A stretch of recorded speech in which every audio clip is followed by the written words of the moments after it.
नमस्कार। मैं अजय कुमार अलंकार, सेवानिवृत्त अपर निबंधक सहयोग समितियां बिहार पटना, यूट्यूब के साकार चैनल के माध्यम से आपसे फिर एक बार मुखातिब हूँ। विगत कई दिनों से विभिन्न व्यस्तताओं और पर्व त्यौहार के कारण मैं कोई वीडियो अपलोड नहीं कर सका था। आज की इस अंक में मैं सहकारिता प्रक्षेत्र में भारत सरकार द्वारा किए जा रहे सराहनीय कार्यों की प्रस्तुति करूंगा। आपको मालूम है कि केंद्रीय सरकार ने सहकार से समृद्धि के संकल्प को प्रस्तुत किया है और इसके माध्यम से सहकारी समितियों, विशेषकर पैक्सों के पुनरुद्धार के लिए कई योजनाएं प्रस्तुत की हैं। इस बात में कोई संदेह नहीं है कि सहकारिता मानव जीवन की एक महत्वपूर्ण अवधारणा है। यह ग्रामीण भारत के विकास की कुंजी है। किसानों का सीधा जुड़ाव सहकारिता से है। इस बात को ध्यान में रखकर हमारे माननीय प्रधानमंत्री श्री नरेंद्र मोदी जी ने जुलाई 2021 में एक पृथक सहकारिता मंत्रालय की स्थापना की। अब तक सहकारिता मंत्रालय कृषि मंत्रालय से संबद्ध था। वर्तमान में हमारे माननीय गृह मंत्री श्री अमित शाह जी सहकारिता मंत्री हैं। सहकारिता मंत्रालय उनके नेतृत्व में सहकारी समितियों के सुदृढ़ीकरण के लिए निरंतर प्रयास कर रहा है। इस दिशा में पहला प्रयास पूरे देश में पैक्सों के लिए एक मॉडल उपविधि, आदर्श उपविधि को लागू करना है। इस विधि के माध्यम से डेयरी, मत्स्य पालन आदि विभिन्न प्रक्षेत्रों में पैक्सों के लिए रोजगार के नए अवसर तलाशे गए हैं। इस विधि का मुख्य उद्देश्य जो ग्रामीण स्तर पर कार्यरत प्राथमिक कृषि साख समितियां हैं, उनके विधियों में एकरूपता लाना है। आदर्श विधि को देश के 32 राज्यों और केंद्र शासित प्रदेशों ने अंगीकृत किया है। बिहार राज्य में भी इसको अंगीकृत करने का कार्य किया जा रहा है। सहकारिता प्रक्षेत्र में भारत सरकार की एक महत्वपूर्ण योजना पैक्स कंप्यूटरीकरण है। इससे पैक्सों के क्रियाकलाप में पारदर्शिता आएगी और उनके कार्यों को सुचारू रूप से संचालित करने में मदद मिलेगी। इसके लिए भारत सरकार की ओर से वित्तीय मदद दी जा रही है। उद्देश्य है कि नाबार्ड के माध्यम से देश के सभी पैक्सों को एक राष्ट्रीय नेटवर्क के माध्यम से जोड़ा जाए। पैक्सों को हार्डवेयर दिया जा रहा है। बिहार राज्य ने इस योजना में अच्छी खासी प्रगति की है। बिहार में कुल 4477 पैक्सों को चयनित किया गया था पैक्स कंप्यूटराइजेशन के लिए। साथ ही 1601 पैक्सों का प्रस्ताव केंद्र सरकार को भेजा गया है। 4477 पैक्सों में से 4473 पैक्सों को हार्डवेयर सप्लाई कर दिया गया है। हार्डवेयर में कंप्यूटर के जो महत्वपूर्ण अवयव हैं, जैसे डेस्कटॉप, मॉनिटर इत्यादि दिए जा रहे हैं। साथ ही इन्वर्टर और बैटरी की व्यवस्था की गई है ताकि आवाज़ बिजली आपूर्ति न होने की स्थिति में पैक्सों का काम बाधित न हो सके। हमारे जिन 4470 पैक्सों को चयनित किया गया था बिहार में, उनमें से 3612 पैक्सों ने ERP पर ऑनबोर्डिंग का कार्य कर लिया है और लगभग 3000 पैक्स गोलाइव भी हो गए हैं। अभिप्राय है कि पैक्स प्रतिदिन के आधार पर कंप्यूटर में आंकड़ों प्रविष्टि का कार्य कर रहे हैं। भारत सरकार की एक महत्वपूर्ण और महत्वाकांक्षी योजना पंचायत स्तर पर और ग्राम स्तर पर पैक्स, डेयरी सहकारी समितियां और मत्स्य सहकारी समितियों के गठन की है। बिहार में पहले से ही 2008 में बिहार सहकारी समिति अधिनियम में संशोधन करके पैक्सों को ग्राम पंचायत का स्थान तक बनाया गया है। कहने का मतलब है कि पैक्स का कार्यक्षेत्र ग्राम पंचायत तक सीमित किया गया है। वर्तमान में हमारे यहाँ लगभग 80 तिरपन के आसपास पैक्स हैं, कार्यरत हैं। ऐसे कुल पैक्सों की संख्या 4463 थी, लेकिन कई पैक्स हैं, लगभग 410 पैक्स हैं जो नगर पैक्स के रूप में अधिसूचित हो गए हैं।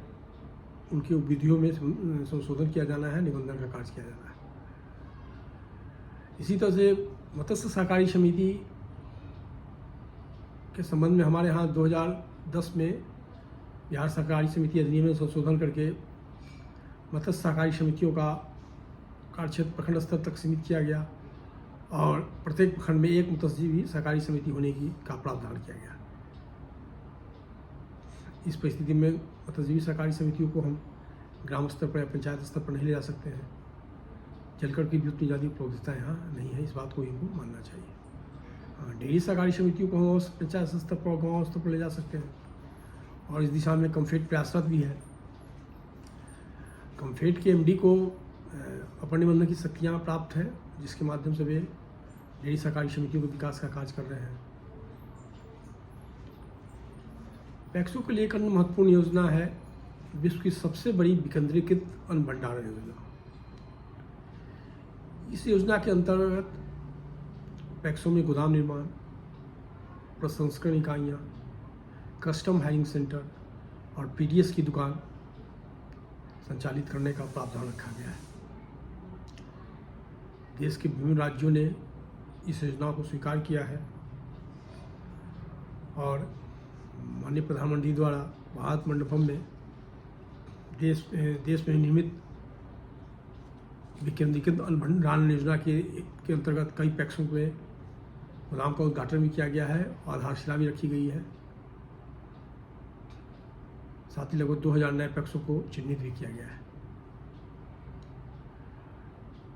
बिहार में इस दिशा में भी काम प्रारंभ होना बाकी है।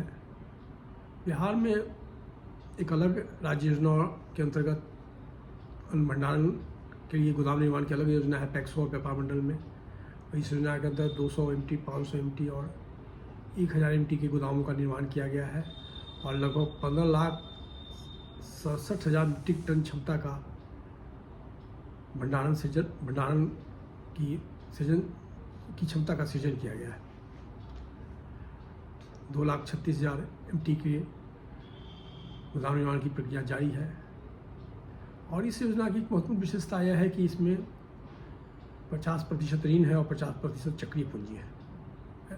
माफ़ कीजिएगा, 50% अनुदान है और 50% चक्रीय पूंजी है। चक्रीय पूंजी की राशि सूद रहित है, इसमें कोई सूद नहीं लगता है और इसको 10 वर्षों में 20 अर्धवार्षिक किस्तों में चुकाना है। इस कारण पैक्स के अध्यक्ष विकेंद्रीकृत अन्न भंडारण योजना की ओर आकर्षित नहीं हो रहे हैं, लेकिन बिहार सरकार ने इसमें डफ टेलिंग के माध्यम से इस योजना के लिए आगे बढ़ाने का काम किया है और भविष्य में इसमें प्रगति की गुंजाइश दिख रही है। एक अन्य योजना है पैक्सों में कॉमन सर्विस सेंटर की स्थापना। 2907 पैक्सों में कॉमन सर्विस सेंटर की स्थापना हो गई है। इसमें पैक्सों को कॉमन सर्विस सेंटर के प्लेटफॉर्म पर ऑनबोर्डिंग करना होगा और इसके बाद पैक्स 300 से अधिक सेवाएं, जिसमें हवाई टिकट, रेल टिकट, बीमा की सुविधाएं, स्वास्थ्य सुविधाएं, आधार नामांकन की सुविधाएं आदि का उपयोग किसान पैक्स के माध्यम से कर सकते हैं। कॉमन सर्विस सेंटर की योजना वहीं प्रारंभ की गई है जहां भी पैक्स कंप्यूटराइजेशन का काम किया जा रहा है। एक अन्य महत्वपूर्ण पहल पैक्स के स्तर पर FPO का गठन है। भारत सरकार ने पूरे देश में 1000 FPO का गठन पैक्सों के माध्यम से करने का निर्णय लिया गया है। बिहार का हिस्सा 100 है। FPO की योजना की एक बड़ी विशेषता है कि इसके अंतर्गत पैक्सों को, FPO को 18 लाख रुपया मैनेजमेंट कॉस्ट के रूप में 3 साल में उपलब्ध कराया जाएगा और साथ ही प्रति सदस्य 2000 रुपया, जो अधिकतम 15 लाख होगा, वह राशि भी इनको उपलब्ध कराई जाएगी। एफपीओ के कार्यों के सुपरविजन के लिए डीसीसीबी को केंद्रीय एजेंसी नोडल एजेंसी माना गया है और बिहार में लगभग 75 एफपीओ का निबंधन भी हो चुका है। उम्मीद है कि इससे किसानों को किसी कार्य में सहूलियत होगी, एक प्लेटफॉर्म को प्राप्त होगा। पैक्सों में एलपीजी वितरण केंद्र की स्थापना प्रदान करने की भी योजना है। जैसे बिहार में इस दिशा में प्रगति नहीं हो पाई है। एक अन्य योजना पैक्सों को पेट्रोल और डीजल डीलरशिप प्राप्त प्रदान करना है, पेट्रोल और डीजल का आउटलेट प्रदान करना है। बिहार में कई पैक्सों ने इसके लिए लगभग 7 पैक्सों को विभिन्न एजेंसियों से लाइसेंस भी मिल गया है। एनओसी के अभाव में उन्होंने अभी कार्य करना शुरू नहीं किया है। ग्रामीण क्षेत्र में किसानों की स्वास्थ्य सुविधाओं को ध्यान में रखकर भारत सरकार ने पैक्सों में जन औषधि केंद्र खोलने का भी निर्णय लिया है। जन औषधि केंद्र के माध्यम से 759 दवाएं और 280 सर्जिकल उपकरण आपूर्ति किए जाएंगे। बिहार में तो 10 पैक्सों ने काम करना भी शुरू कर दिया है और सर्जिकल दवाइयों जेनेरिक दवाई की उपलब्धता से किसानों को काफ़ी सहूलियत होगी। पैक्सों को किसान समृद्धि केंद्र के रूप में भी विकसित करने की योजना है। जो पैक्स पहले से खाद्य व्यवसाय कर रहे थे उन्हें किसान समृद्धि केंद्र के रूप में विकसित करने की योजना है और बिहार में 2567 पैक्स किसान समृद्धि केंद्र के रूप में विकसित हो गए हैं। इन पैक्सों को न केवल खाद और विद्युत की आपूर्ति, खाद, बीज और कीटनाशक दवाइयों की आपूर्ति की जाएगी, बल्कि ड्रोन की उपलब्धता भी उनके पास सुनिश्चित की जाएगी, जिसका उपयोग विभिन्न कृषि कार्य सहित अन्य कार्यों में भी किया जा सकेगा। वैसे तो केंद्र सरकार ने पैक्सों को पानी समिति के रूप में विकसित करने के लिए भी प्रावधान किया है। जो ग्रामीण क्षेत्रों में जो पाइप जलापूर्ति की योजना है उसमें पैक्सों की सहभागिता रखी गई है, परंतु हमारे यहाँ पहले ही से नल जल योजना सुचारू रूप से चल रहा है। इस कारण बिहार में इस दिशा में संभावनाएं कम है। इसी तरह पीएम कुसुम योजना के अंतर्गत पैक्सों को सौर ऊर्जा स्थापित करने के लिए प्रेरित किया गया है। विभिन्न राज्यों में इस दिशा में काफ़ी काम हुआ है, खासकर गुजरात राज्य में। लेकिन हमारे यहाँ यह काम दिया गया है, जो हमारा बिहार का जो पावर जनरेशन कंपनी है उसको यह काम दिया गया है। पैक्सों ने यह काम नहीं किया है।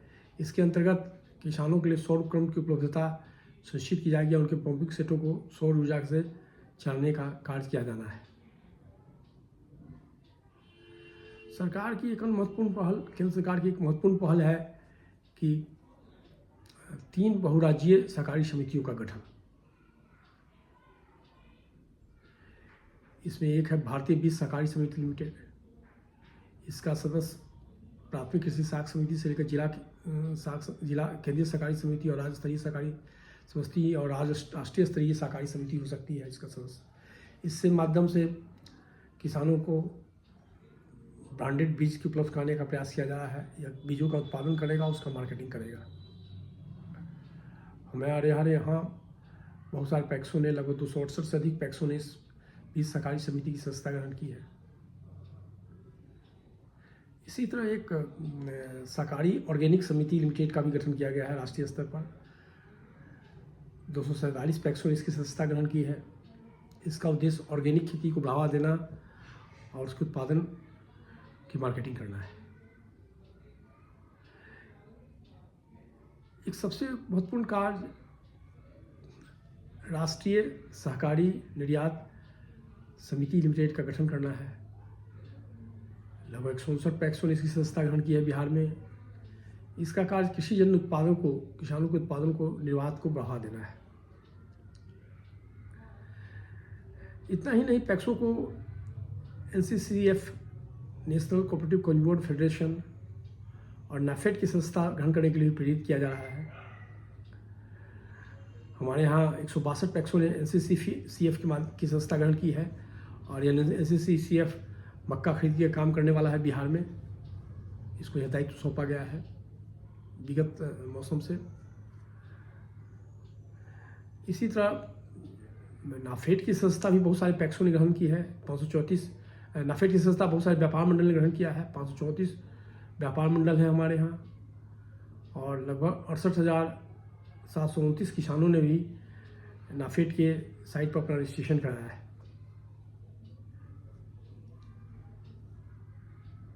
क्षमा कीजिएगा, यह आंकड़ा NCCF के लिए है, नेशनल कोऑपरेटिव कंज्यूमर फेडरेशन के लिए।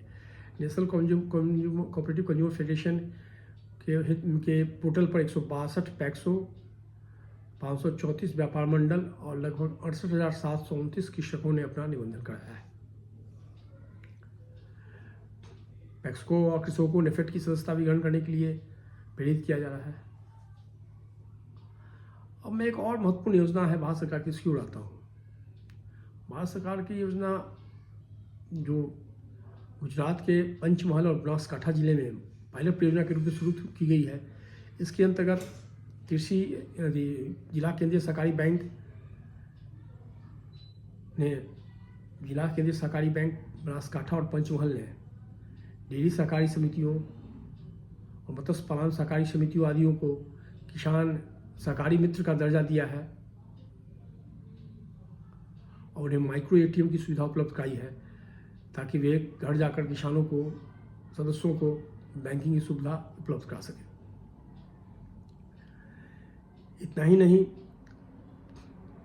इन जिलों में बनासकांठा और पंचमहल के जिला केंद्रीय सहकारी बैंक ने सहकारी समितियों के सदस्यों के खाता अपने यहाँ खोलने का एक अभियान चलाया और इस अभियान में बड़ी सफलता प्राप्त हुई है और बड़ी मात्रा में उनको धनराशि डिपॉजिट रूप में मिला है।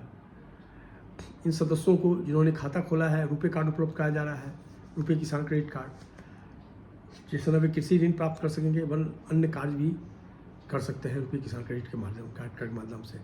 इस योजना को पूरे देश के स्तर पर ले जाने की भारत सरकार की चेष्टा है। हमारे यहाँ वैशाली जिला केंद्रीय सहकारी बैंक ने प्रायोगिक तौर पर राजा पाकर के दुग्ध उत्पादन सहकारी समितियों के सदस्यों का खाता खुलवाकर उसे जोड़ने की योजना बनाई है और इसमें काफ़ी सफलता भी मिली है। भारत सरकार की योजना में एक महत्वपूर्ण पहलू है कि आयकर अधिनियम में संशोधन करके सहकारी समितियों को काफ़ी लाभ दिया गया है। जो आयकर पर सरचार्ज में राहत दी गई है, वन टाइम ट्रांजैक्शन है, विड्रॉल की बात है, उसकी सीमा को भी बढ़ाया गया है। और चीनी मिल के उत्थान के लिए भी बहुत सारे कार्य किए गए हैं। पुनरुद्धार के लिए पैकेज दिया गया है NCTC से। उनके सीरा पर लगने वाले GST में कमी की गई है और रुग्ण चीनी मिलों की इकाइयों के लिए को NCTC के माध्यम से ऋण प्रदान करके फिर से खड़ा करने की योजना है। इसी तरह केंद्रीय रजिस्ट्रार के ऑफिस का कंप्यूटरीकरण किया गया है और राज्य कि जो RCS ऑफिस हैं और एलाइड ऑफिस है, उनके अभी कंप्यूटरीकरण की योजना है। इस योजना के अंतर्गत बिहार में जो 38 ज़िले हैं, प्रत्येक ज़िले में 2 कंप्यूटर के हार्डवेयर के उपकरण हैं वो आपूर्ति किए जाएंगे। इसी तरह RCS ऑफिस को भी कंप्यूटर देने की योजना है। सरकार से समृद्धि के अंतर्गत ट्रेनिंग कंपोनेंट पर भी काफ़ी जोर दिया गया है। सहकारिता का एक विश्वविद्यालय स्थापित करने का प्रावधान किया गया है। साथ ही जो सहकारी प्रक्षेत्र में क्षेत्रीय शिक्षण संस्थाएं हैं, नेशनल कोऑपरेटिव ट्रेनिंग सेंटर के अंतर्गत काम कर रही हैं, जो हमारे यहाँ दीपनयनश्री सहकारिता प्रबंध संस्थान है, उनको भी काफ़ी विकसित किया गया है, मजबूती प्रदान की गई है और उनको ट्रेनिंग के क्षेत्र में नए आयाम जोड़े गए हैं। उनके साथ एक नई राष्ट्रीय सहकारी नीति बनाने की भी योजना है, इस पर भी कार्य किया गया है। तो कुल मिलाकर संक्षेप में यह कहा जा सकता है कि सहकारिता के क्षेत्र में सरकार से समृद्धि का जो संकल्प है, उसे पूरा करने के लिए केंद्र सरकार दिन रात सचेष्ट है और इसके माध्यम से न केवल विकसित भारत का संकल्प पूरा होगा, बल्कि हमारा जो 5 ट्रिलियन इकोनॉमी का कॉन्सेप्ट है, जो सपना है, वह भी पूरा हो पाएगा। धन्यवाद। आज के अंक में इतना ही। अगले अंक में फिर मिलेंगे। आप मेरे चैनल को लाइक करें, सब्सक्राइब करें, शेयर करें। धन्यवाद।